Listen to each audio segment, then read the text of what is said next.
I have a question for you guys. I'm listening. Alright, what is this question? What do you call a fight between two chickens in which there's no winner? It's only a draw. A hentai. A hentai. That's bad. I That's wish. really bad. I really wish you could. I wish you could see just the slow, just the slow drop of my head as I just wanted to put it against my desk. It was just okay. That joke was Tentacle. All right. You know what? No, I'm okay with that one. That one can stay in the podcast.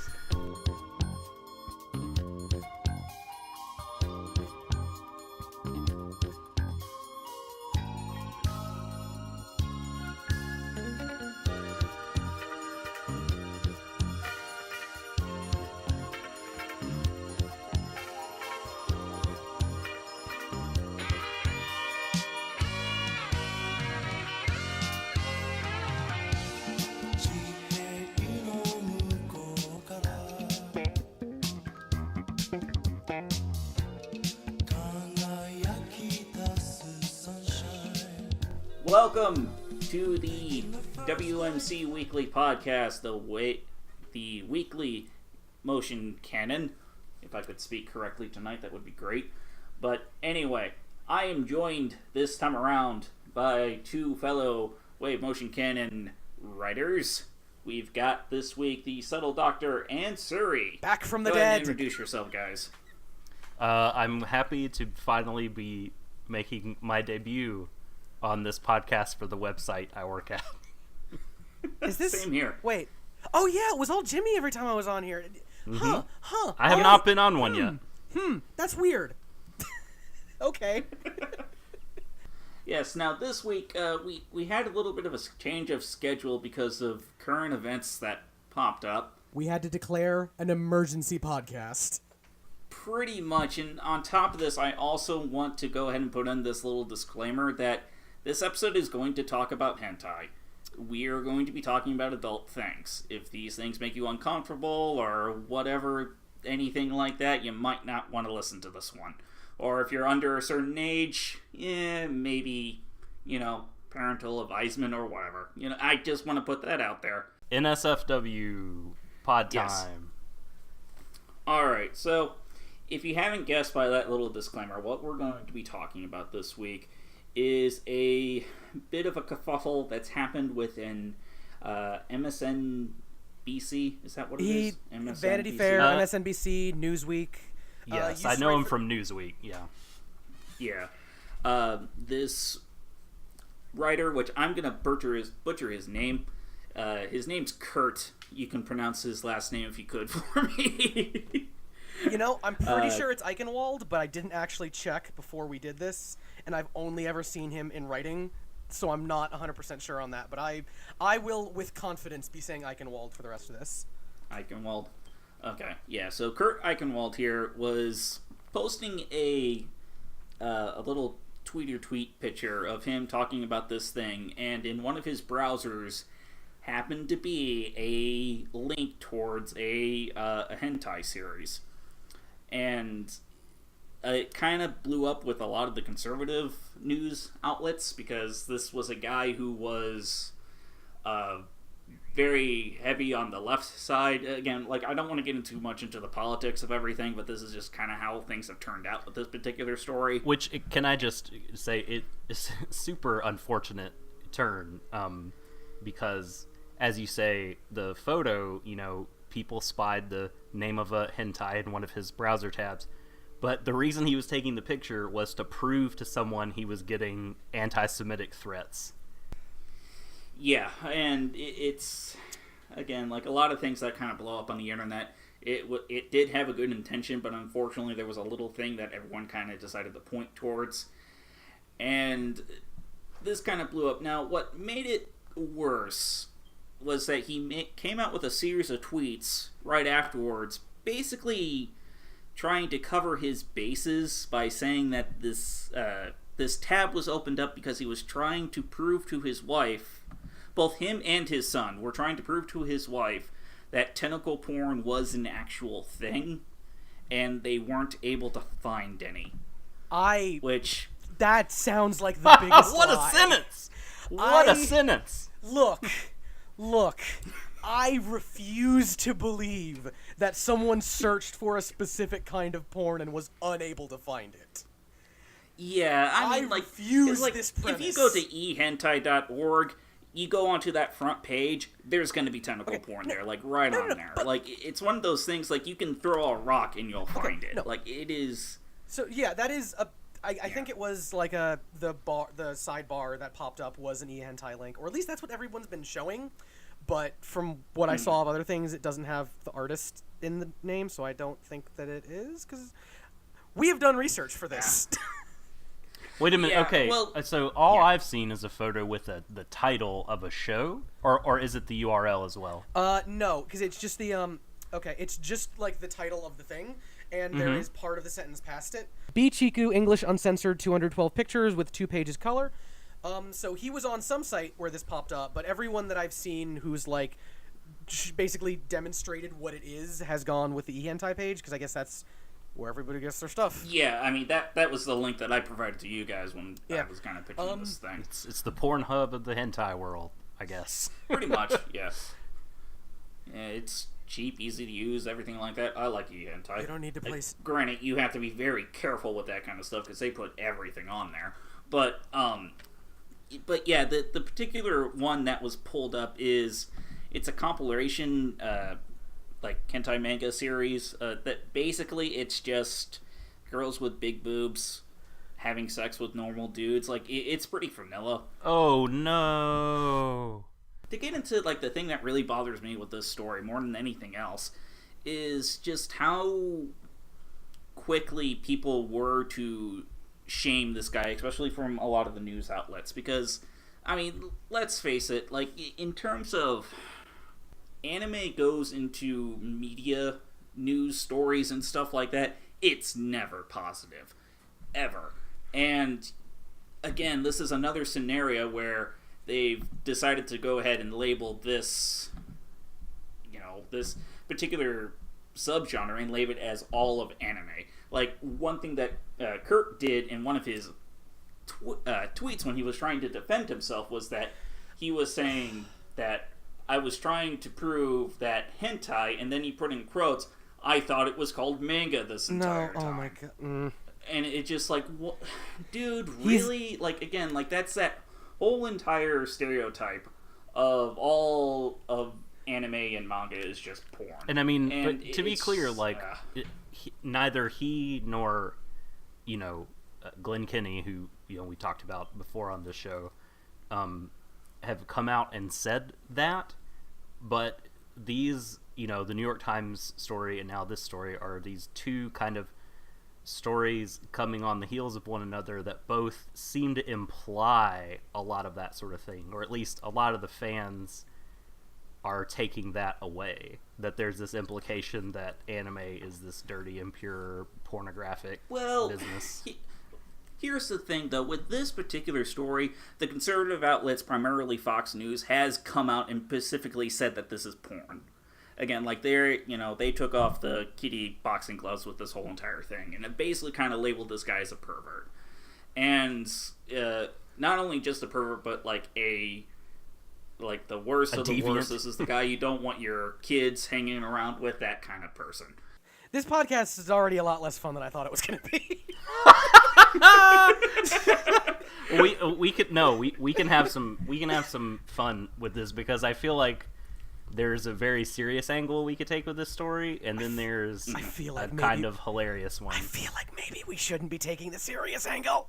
Those were going to be the two different ways I was going to approach this story. Basically how it was being covered in the main news section, and then his whole entire defense thing, which we can laugh at a little bit later. But, yeah, it's this kind of public anime shaming. Well, not just anime shaming, but porn shaming in general. Yeah, that's a really good point, actually. Yeah, I find this to be very offensive. And because, again, like, primarily, it's one of those things where I don't care what your kind of upbringing is, chances are this is just a thing that people watch and enjoy, regardless of why they're doing it. Again, like, I would actually argue when it comes to hentai, it has so much more going on in terms of artistic value than any other form of porn out there, that this is going to be more socially acceptable than just watching a video on Pornhub with the pizza guy. You know, like, it's...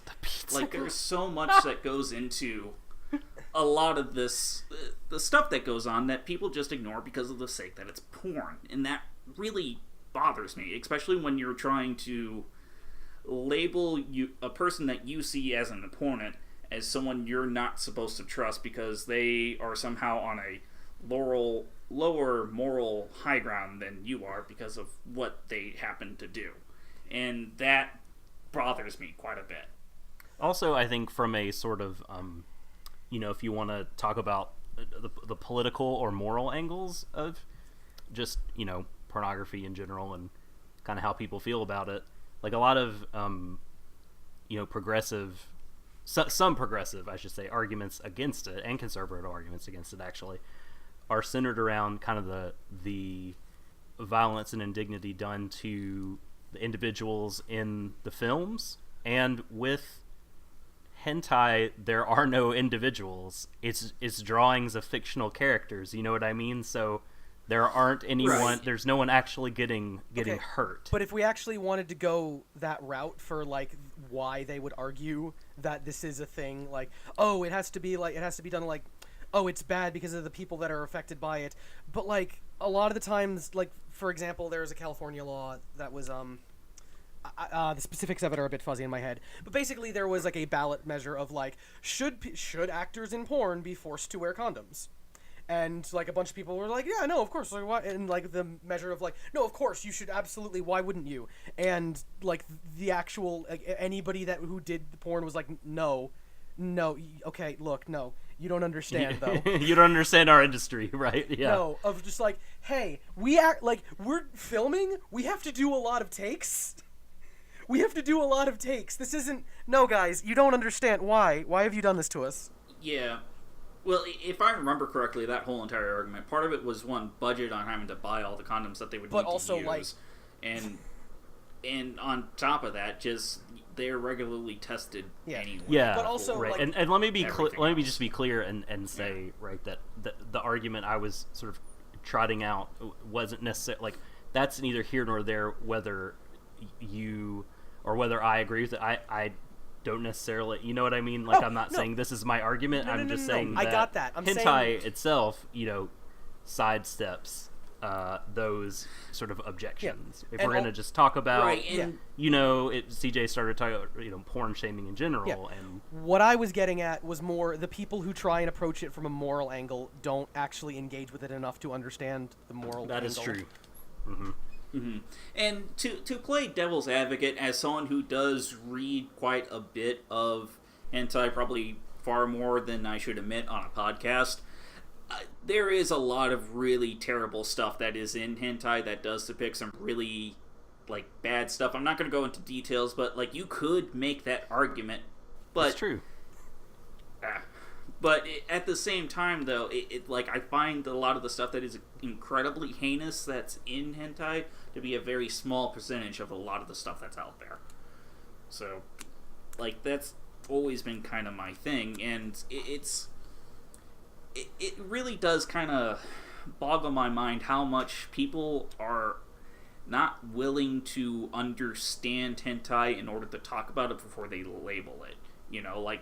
Just, they don't, like, the moment they hear, like, oh, it's animated porn, I want nothing to do with it. Bizarrely to me, there are folks out there that are, down for regular porn, but think hentai is, they get skeeved out by it, which is, I think, what you're alluding to. Yeah, it's, well, for me, like, one of the things that really kind of bothered me is that I can't remember who particularly said this, but they kind of looked at the manga, looked at the tabs, the 8 chuchi, or whatever it's called, and for whatever reason in that, on hentai, it has BBW and face sitting on there, and they just kind of labeled like, he reads, like, fat woman sitting on him and stuff like that, and, like, there's none of that in that particular manga, and not only that, but that BBW tag is misused very, very extremely, in my opinion, to the point where it's kind of insulting. All right, well, okay. How about we explore that a little bit? Well, maybe to draw a line under this, I think we could just say on this podcast, we're not into kink shaming, and we think that there's too much of that happening out there in the world. Right, and what I'm getting at is that the women that they are liberaling in the comic itself as fat is just like, are you flipping kidding me? I wish I had a body like that. You know? No. CJ, this is a safe space. This is a safe space for everyone except Kurt Eichenwald.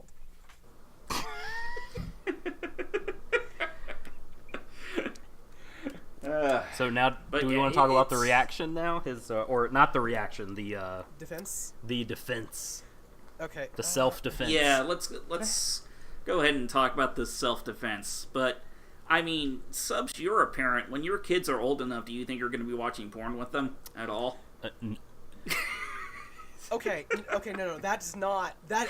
Okay, look, I think he's lying, and I think he's covering for himself, but I don't think that's the lie that he's telling here. Wow. That. Yeah, like that's. It's a weird image I've never had in my head before, and I don't like it. I don't like it one bit. Yeah, I'm not a particular fan of it either, because like. I don't know, when it comes to, like, one of my because, like, I never got the talk from my dad, you know, the whole entire birds and the bees thing. What I ended up getting was, when I was around 14, this is when, like, the third American Pie movie was getting ready to come out, my dad bought all 3 of them, and because they were kind of the big thing that was going around on school, I asked him just like, hey, can I watch American Pie? My friends have all been talking about it. And my dad's just like, you know what, you're at that age, I guess you can go ahead and watch it, but just go ahead and watch it by yourself in the room. I'm like, alright, cool. So I watch it, I enjoy it, I'm 14, of course I'm going to enjoy that kind of stuff. And this took a much better turn than I thought, this story. Wait. I thought it was going to be, you can watch it, but we have to watch it together. Which... No. Well, what happened was that my dad was just like, no, go ahead and watch it on your own, and, you know, just try and enjoy the movie. I'm like, alright, cool. So I watch it, I enjoy it, and the next day I'm giving it back to him, and he's just like, oh, what'd you think of the movie? And I was like, oh, yeah, I thought it was really funny. My dad, dead face, looks at me straight in the eyes and goes, if I catch you doing any of the shit that's in that movie, I'm gonna kill you. And that was my talk. That's a bad talk. That's not. Oh my God. It's a very poor way to go about that. Anyway, my point is that that's, again, not to kink shame or anything like that, but to kind of come about and just kind of say like, hey, this is a family activity. That's kind of odd. I really don't think. I think he was. No. Yeah. That's not like. What I don't think that's what was happening here, Patrick. I'm with you. I feel like just at some point, someone said something stupid, and someone was like, "I don't get it." I was like, "No, this is a thing." And I was like, "That's not a thing." No, really, it's a thing. I'll Google it right now. Okay, see, that's the part where I'm missing. Is how do you what steps, if that is the lie you are telling, do you get to this? Because you can just search tentacle porn and you've solved it. The puzzle is over. There's not like this. It's super funny to think about like all this sort of stuff, but like I don't necessarily want to just like come at this from the point of view of like, okay, he's definitely lying. Like I feel like there are ways, right? I mean, like maybe he doesn't want to search that because he doesn't want that sort of breadcrumb trail in his browser history or on his ISP stuff, and he's like, wait a minute, I've heard of this. It's manga. I'm gonna type in manga and I don't know, some other words that might get me to what I want to get to. Maybe that's definitely a possibility. Like whatever site he did end up on, there probably were tags for that. So like you wouldn't need like the lie is making it worse. Like, no, just, like, you're doubling down. Like, just at least, like, lie better. Yeah. Lie better. Like, don't. Yeah. Because it's like, okay, that's a fair argument of like, oh, I don't want this in my search history. But I feel like one search for exactly the thing is a lot better than like 10 searches for approximately the thing. I cannot argue with that. Yeah, and to be fair, like, at least he didn't take the other route where it was just like, well, my son was looking it up. God, Obviously, it's his fault. You know, like, at least he didn't do that No, either. that would be the worst. Like, props for him for that. That's where it goes really sideways for me, and I'm just like, Kurt, come on. What is happening? Like, just the sentence, right, of like, you know, this man and his son, and I have no idea how old his son is, but he says that his son is of adult age. Kurt is 55, I believe, so his son's probably sure. like 20s, 30s. Well, I mean, in my opinion, that might, that it doesn't make it not awkward. Awkward as fuck, in fact. It used to be like, come on, Junior. Come on, Kurt Jr. Let's start the Googling. Mom doesn't think that there's tentacle porn. Like, it's just bizarre and hilarious. Yeah, because, like, there's the whole entire fact of just, like, how did this conversation even come up? You know, like, why would the wife be like, I don't think this is a thing that exists? Like, that's the conversation I want to be in on, like, the fly on the wall, be like, how did that conversation did any of you guys like, see, to add on to this, the Faku Twitter account being like, hey, Kurt, we got some stuff? I mean, there's been a lot of that, and I can't decide how I feel about the sort of tidal wave of let's all laugh at Kurt Eichenwald, because... No, like, they were being, like, actually, like, completely genuine, though. Okay, because they're like, we think that you're into this, so... But it was just like, hey, if you're looking for tentacle porn, this is something that we recommend. And he responded and was like, oh, thank you. And then blocked them. Oh, thank you. You're trying to be nice. Isn't this sort of thing more niche now than it used to be as well? Are you talking about hentai or tentacle porn? No, not hentai. The tentacle stuff, because it's my understanding that that NTR and that sort of thing is all the rage now, and the other stuff is much more niche. Okay, well, the formations of not the formations, but like the famous example of like Urutsuki Doji is literally like, okay, fuck censorship laws, fuck this. What can we do to get around it? And then just like I wish I knew the step in between that logic and then the end of it result, because it feels like a large gap to me. But yeah. But Urotsuki Doji was like 20 years ago. I'm just talking about like current hentai output. Urotsuki Doji was like 30 years ago. Hentai output, I find a lot of it to be monster girls, to be quite honest.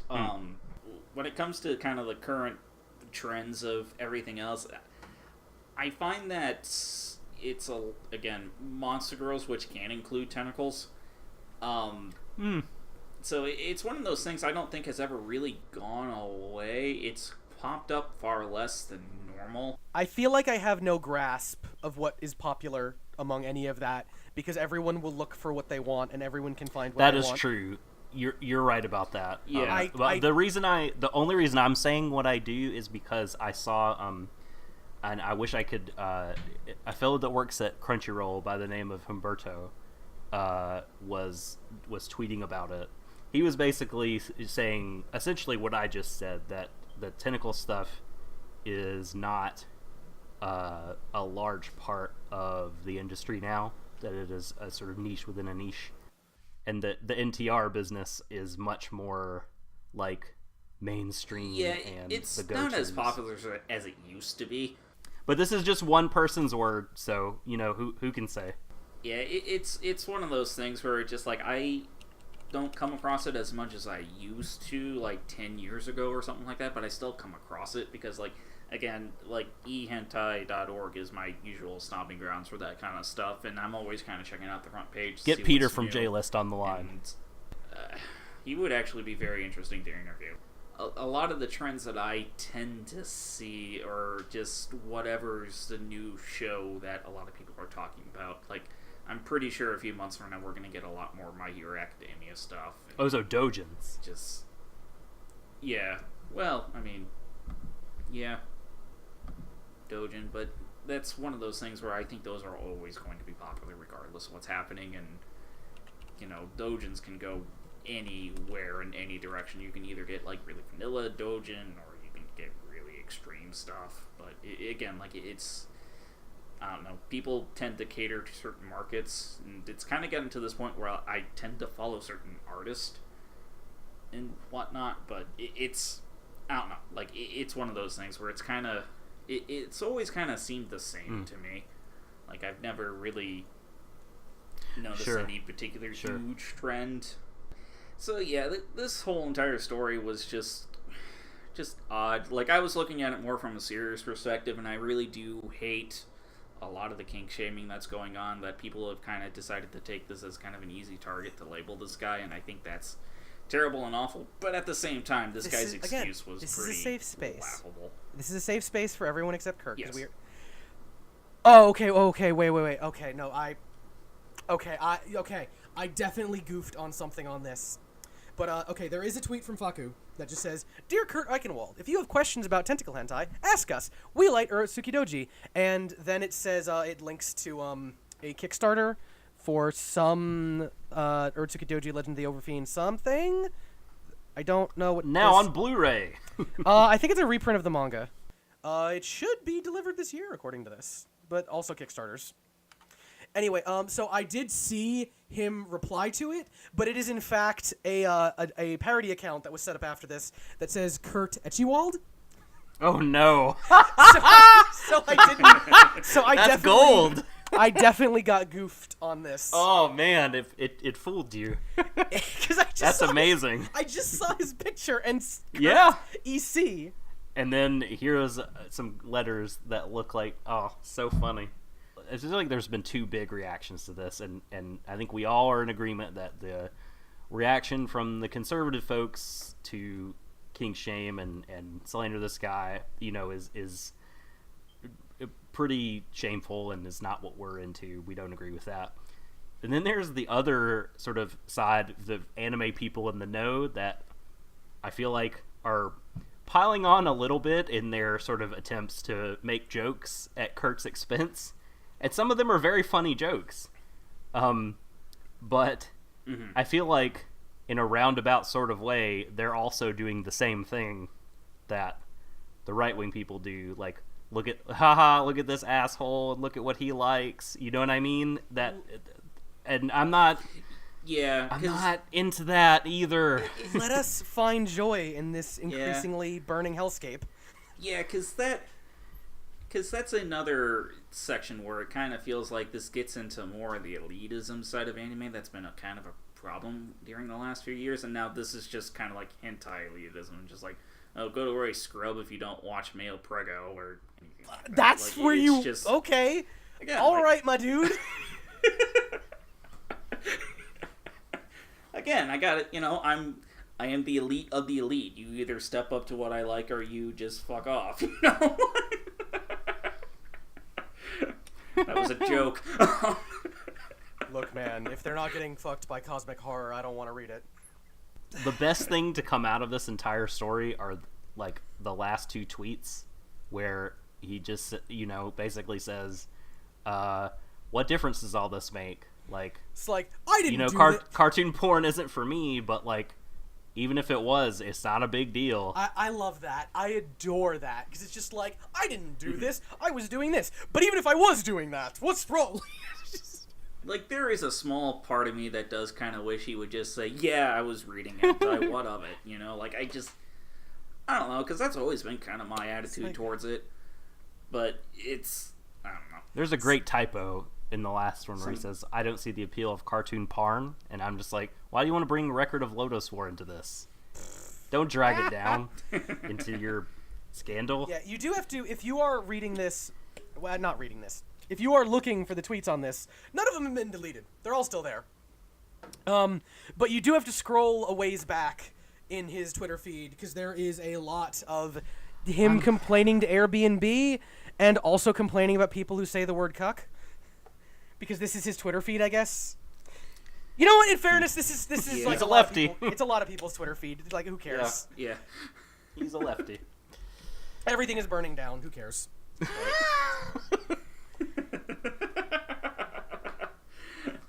All right, so let's go ahead and move on to what we've been reading and watching. So, Subs, what have you been watching? Well, I feel like I can just sort of group these things into things CJ doesn't like. Things I've been watching lately.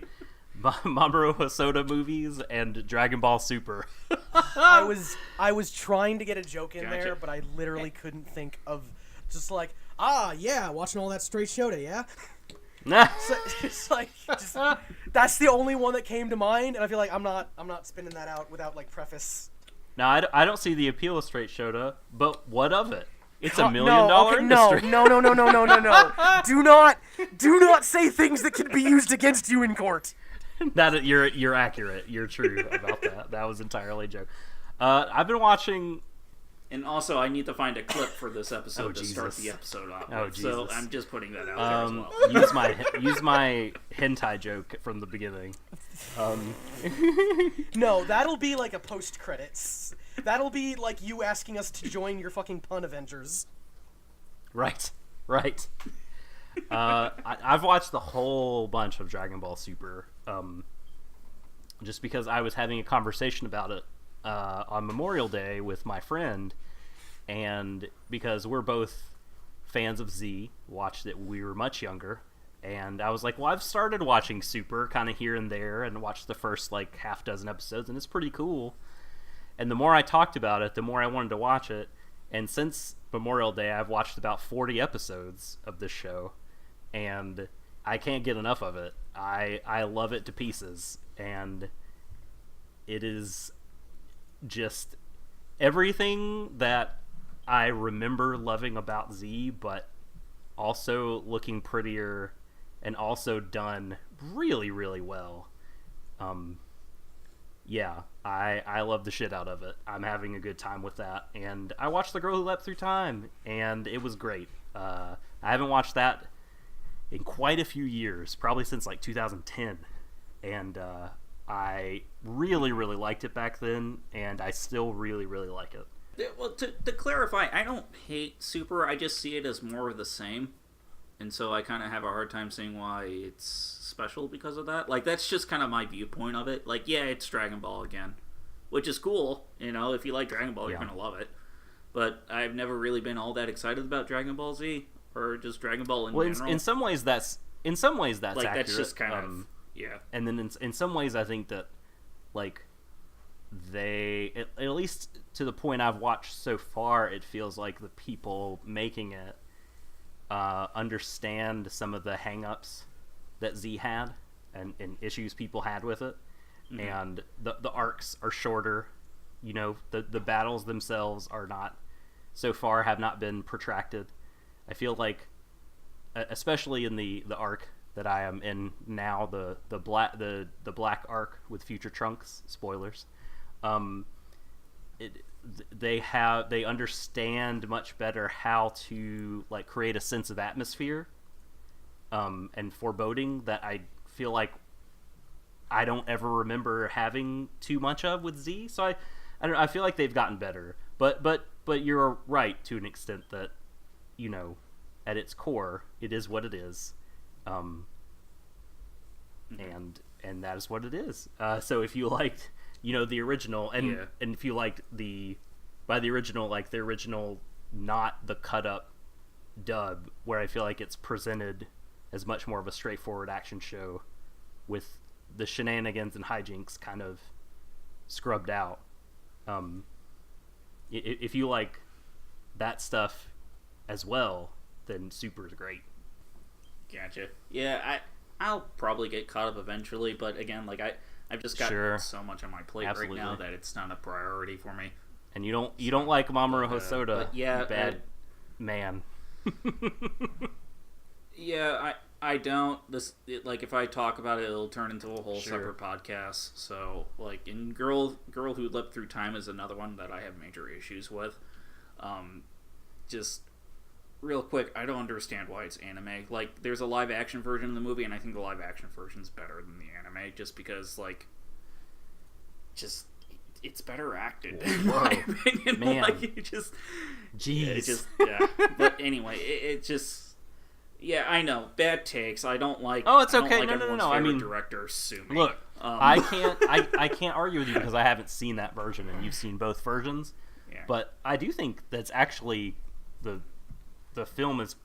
anime film is pretty well acted.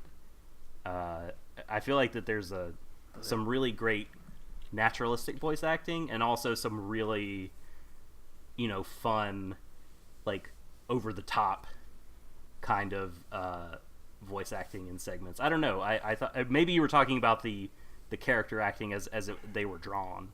But whenever people talk about acting and animation, the first thing I think of are the seiyuu.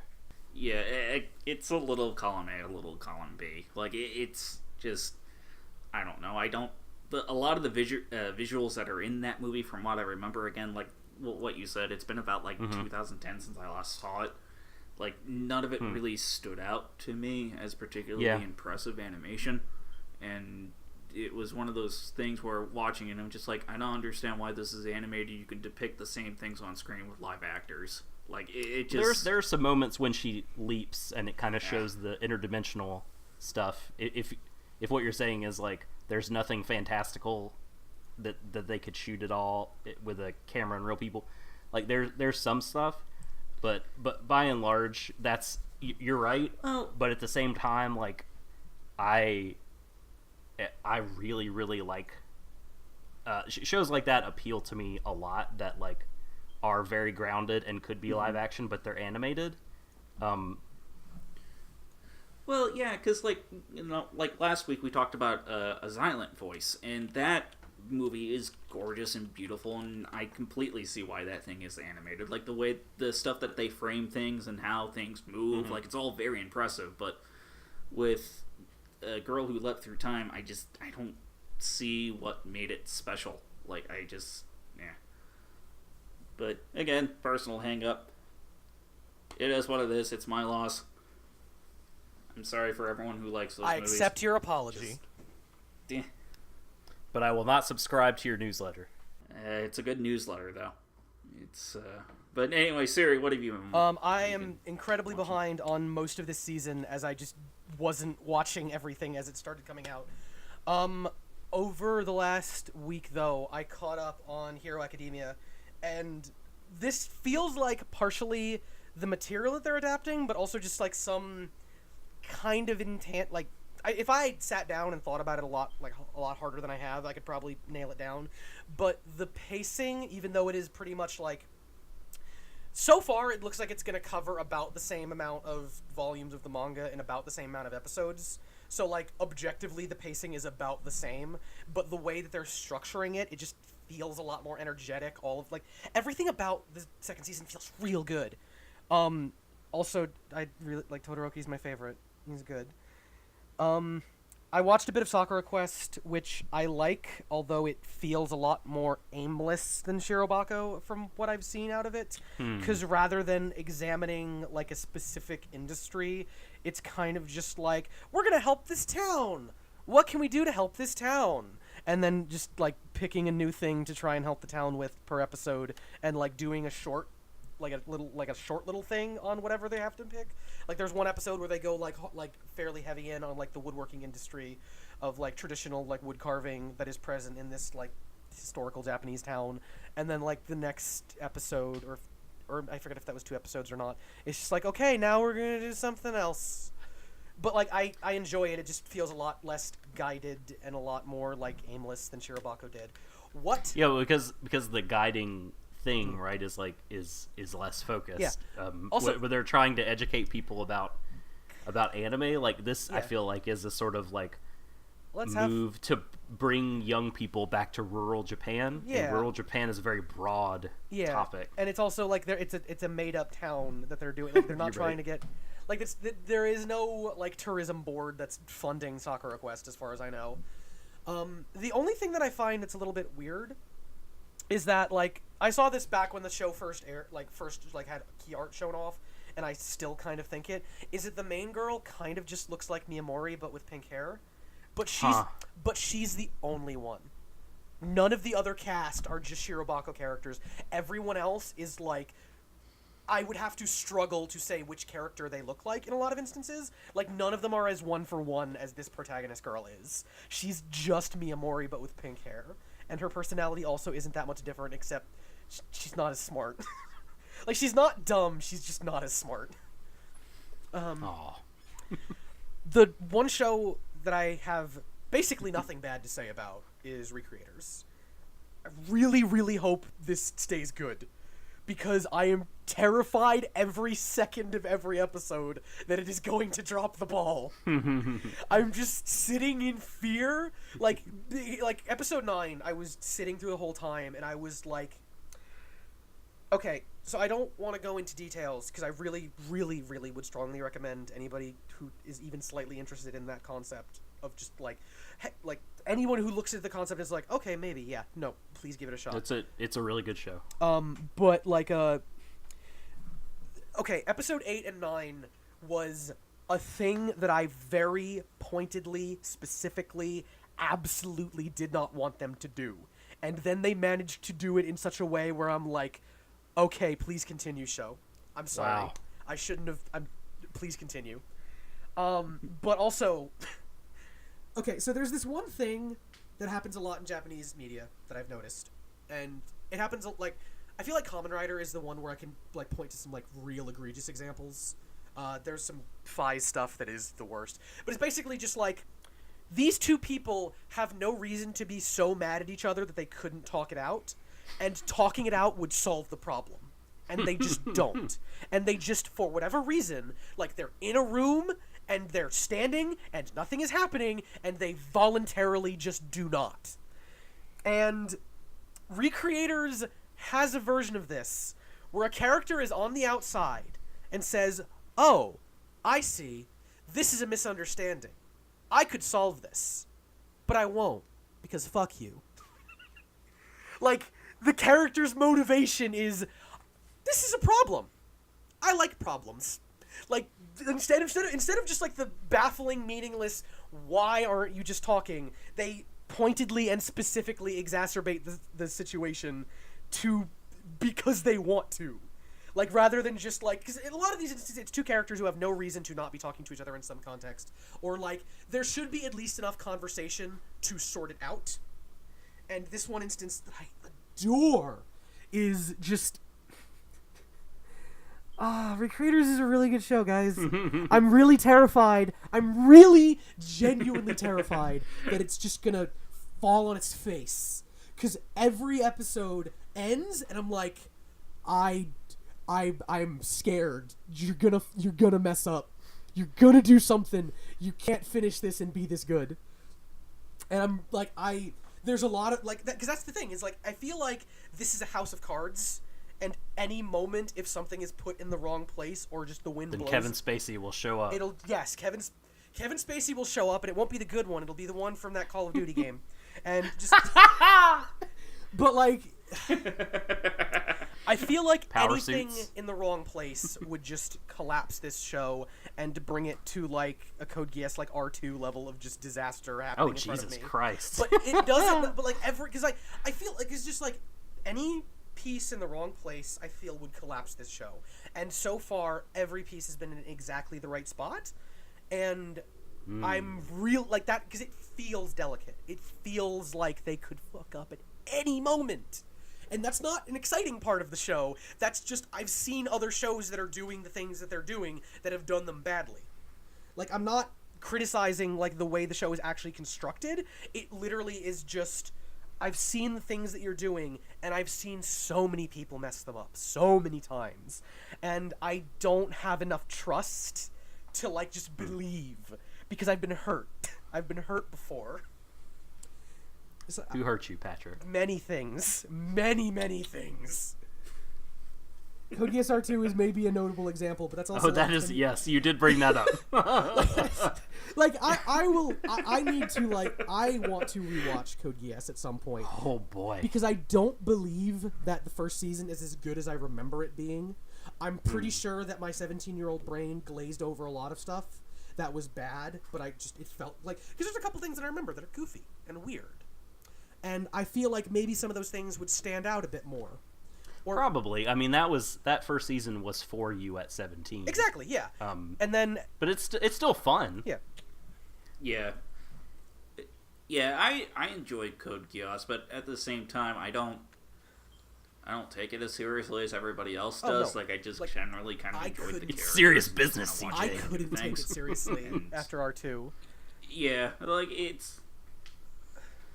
Yeah, I don't know. I remember liking the second season, but again, it's been a while since I've seen it. I don't know. Plus, I like Clamp and I love their character designs. Yeah, the show looks good throughout. But it's just just as a quick reminder, the first episode of the second season is basically just the first episode of the first season again, except everything is different and they don't explain why. There's that character, there's Rollo, there's that character who acts like Lelouch's brother that nobody calls out as being weird, who's just there, and nobody, it's literally Poochie. Poochie is just there, and no one acts like it's weird that he's there. And just, it takes, so long for the show to spin up to its weird start. Are you talking about the character from Yoshi? No. Poochie? The Simpsons character. From, the dog okay. The skateboarding dog with sunglasses who... Yeah. I always think of Poochie Ain't Stupid Poochie from Yoshi's Island. No, okay, I'm going to paraphrase a line that maybe... Anytime Poochie's not on screen, other characters should be asking, where's Poochie? Of just, right. That level of just, yes. the character that is introduced... it's not actually that bad. Rollo is mostly fine, although he's a rare instance of a male yandere character type that I don't see that often.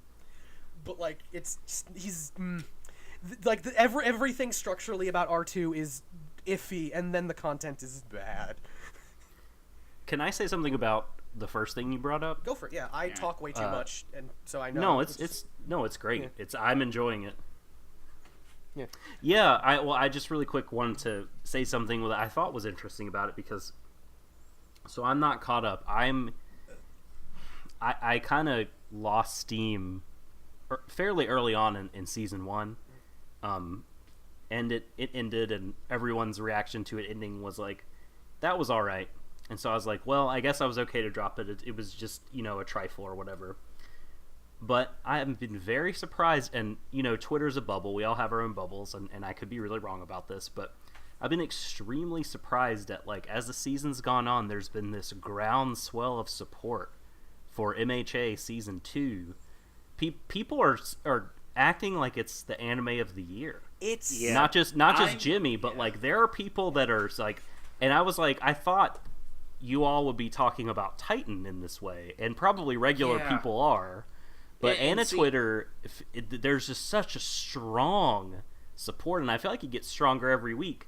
And certainly I see the support for recreators as well, but I feel there's much more support for My Hero Academia 2, and that really surprises me just because and it could just be they're adapting better material, like you said, but the reaction to the first season was this was good. Yeah.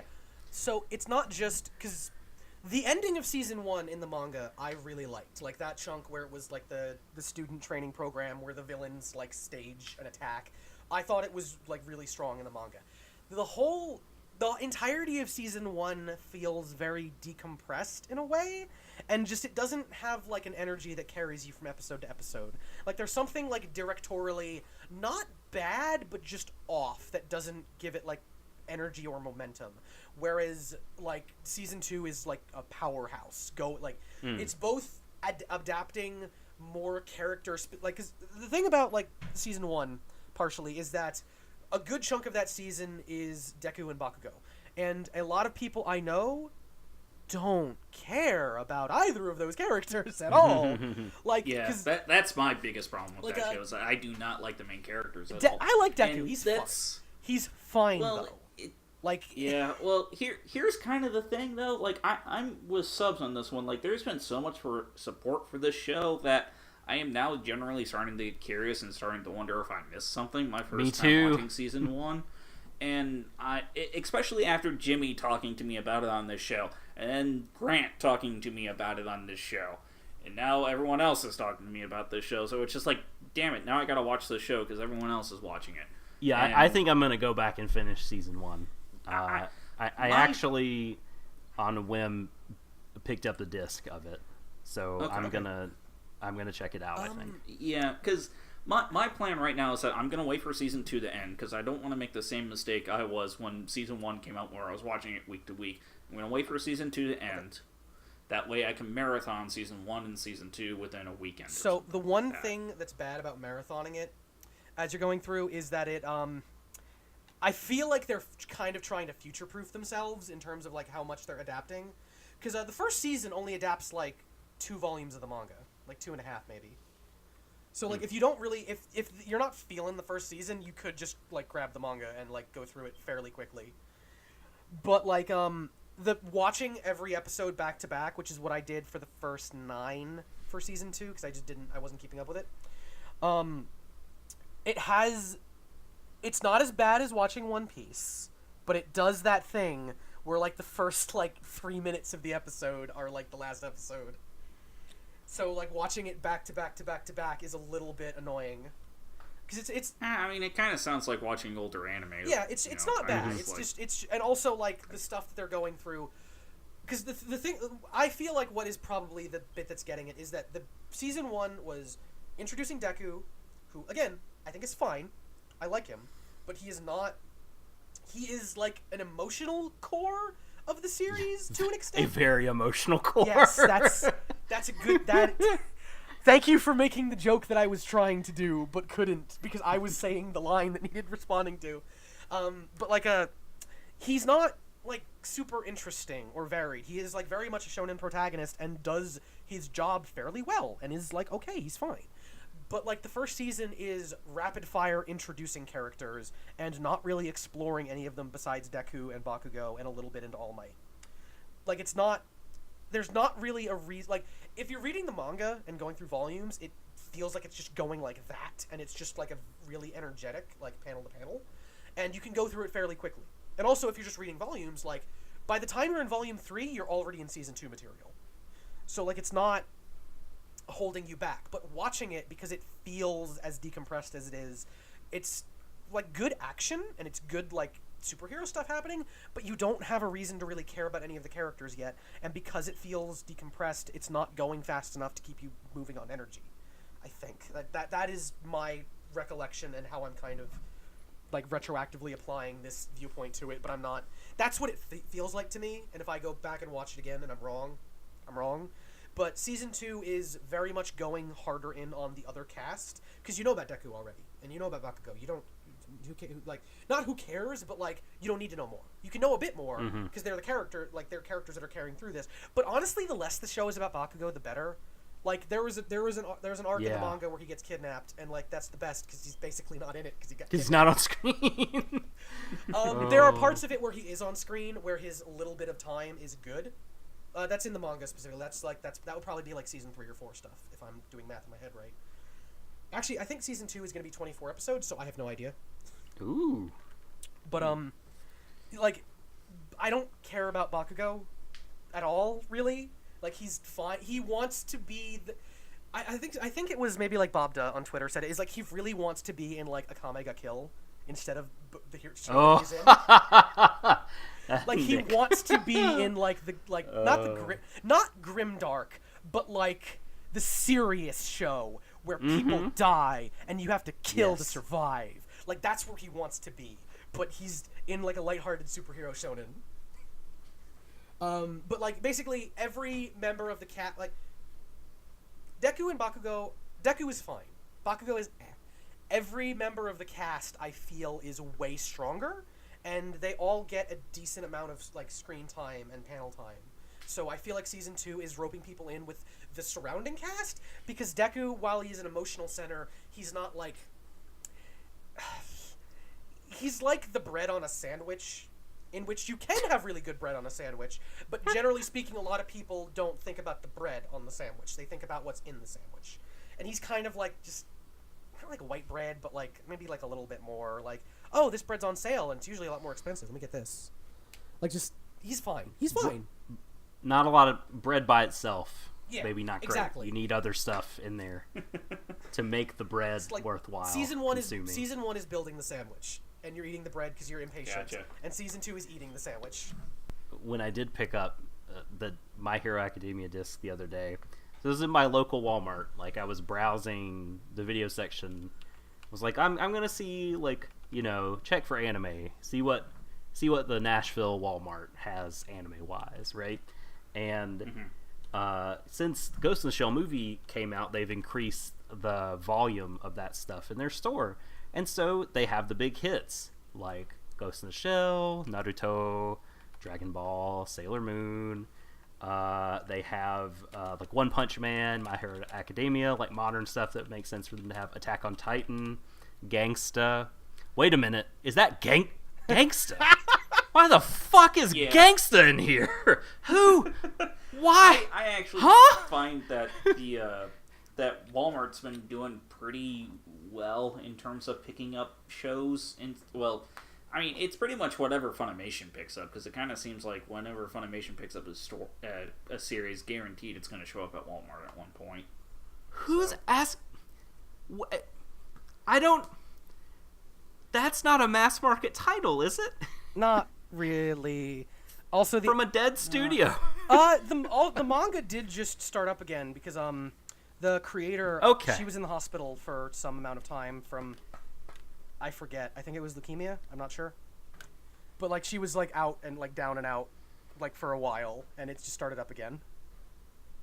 So maybe like on the American side they're trying to push it again. Trying to capitalize. Okay. Well, I guess that makes it. That just made me laugh. I was like, I can't believe Gangsta here in Walmart alongside The Boy and the Beast and what have you. Pretty much the only thing I've been watching lately is just Precure a la mode, which is awesome, and I talked about it last week. It's really good. I'm getting further into it. I'm getting into the double digits now and teams together, and just it's awesome and fun. I highly recommend it. Although I did have another anime encounter at work, which this was with a anime couple encounter. Of other... I feel like there need to be imaging for this. Well, more or less, because like I've kind of gotten to this point where it comes to a workplace when someone asks me about like what are you into, I just say anime now, because before I would always try to hide it because I would try to bury my shame, as it were, but now I'm not doing that anymore. I'm just kind of embracing what I like and just being like, hey, I like this thing. Well, there were two other guys at work, and we kind of started the conversation. He's like, oh, you like anime? I'm like, yeah, I like anime. And he's like, so what are some of your favorites? And I say like, oh, well, Robot Carnival is one of my absolute favorite anime of all time. He's like, oh, I've never heard of it, but you like mecha stuff? I'm like, yeah, sure, I like mecha. Ah, cool. Have you seen Gundam Seed? Oh, boy. And it was just like... Why? Why? Just like, out of all the Gundam you could have said, why Seed? Because everyone loves Hisashi Hirai's character designs. Especially the faces. Because it's the same I haven't even gotten to the face. I haven't even gotten to the worst part, because after he followed that up with just like, oh yeah, well, I really love Seed, but Seed Destiny is my favorite. And are you kidding me? Oh my god. I immediately regret saying that I like anime now. My eyes are vibrating inside my skull right now. It is a legendarily poor, for those who don't know what we're talking about. Oh, wow. Its reputation precedes it by many miles, being the shittiest it's one Gundam. Of those things where just like, in our Anime of the Year podcast, I'm pretty hard on Thunderbolt. Yeah, like... Thunderbolt is a masterpiece compared to Seed Destiny. That's fair. Is. That sounds correct. I mean, like, as much as I rag on the first Seed, it's alright. Gundam Seed's okay. It's just a bad imitation of the original 79 absolutely. series, no, totally right about that. But Sea but then Destiny you get into Sea, is and it was just like I didn't know how to respond. it's a like, garbage fire. No. It's just like nah. I'm more of a fan of the original, 79 series, and it's like, oh yeah, that series was really slow. I'm like, you could watch the movie trilogy. There's a movie trilogy. Yeah. He's not wrong about that, though. Yeah, I mean, we've had this. Yes, you're right. Before, You're right. Go see episode 2 of our old podcast. Live fact checking. Kosuke, the creator of Gangsta, was on a 2-year hiatus due to eosinophilia from not like an autoimmune disease, which is like a super high white blood cell count sort of deal. But yeah, she's back in creating on that. So she's like apparently, I don't know if it started publishing again or if they just said that it's gonna start publishing again. I'm really curious to see the anime because I tend to enjoy Band Globe's output. I watched. It was one of the things I was watching with my group on Mondays, and we kind of fell behind just on our general stuff, and then the studio stopped existing, and we were like, oh. So we kind of lost steam on going back to Gangsta, knowing that there would never be more. Yeah, that's the downside of that one. Is it just ends and no possibility for more. I really liked it, honestly. Well, speaking of things ending, we're at the end of our show. Yep. Thank you so much for listening and for you guys being on. I enjoyed myself quite immensely. Where can they find you guys on the internets? I'm Suribot at Suribot on Twitter, which is pretty much the only thing that I check. Hit me up. I'm active and maybe popular a little bit. I don't know. Patrick is very active on Twitter. Look, there's a lot of downtime at my job. Same. I don't have that luxury anymore. There are literally days where I am like fighting people to give me more work. You can find me at the Subtle Doctor on Twitter. I have a Curious Cat that is linked in my Twitter bio. It's just curiouscat.me/Subtle Doctor if you want to ask me stuff anonymously or long form stuff. It's been really fun to talk with people that way. But that's been surprisingly people have been putting things in there since I opened it up a couple weeks ago. So there's that. I have my own podcast called Warui Desho, Warui, new word Deshou, means it's probably bad. Definitely is a bad anime podcast, but if you search for that in iTunes or SoundCloud or Stitcher, you will find it there if you'd like to hear more of me talking about anime. Yes, and your last episode was on Garzy's Wing, right? Indeed, it's a live commentary over Garzy's Wing, and we had I was gonna say a good time. It was a time that I won't soon forget. I'll tell you that. Good Lord. All right. Yeah, check it out. It's pretty good. I'm CJ Hitchcock. I had to remind myself for a second there who I was. I am on Twitter as CJ Hitchcock. I am less active these days because of said job, but it's good things. I'm getting money, and money is good because then I can spend it on anime. Alright, and at the end of our show, like we're always going to do, we'd like to go ahead and have this time right now to give a little shout out to our 10 plus backers on the Patreon, and those are Osama_A, Cornelia Natsudi, Chris Magnifico, and Ben Grant. Thank you very much for your donations. We very much appreciate it. Thank you again so much for listening. We'll see you next week. All right.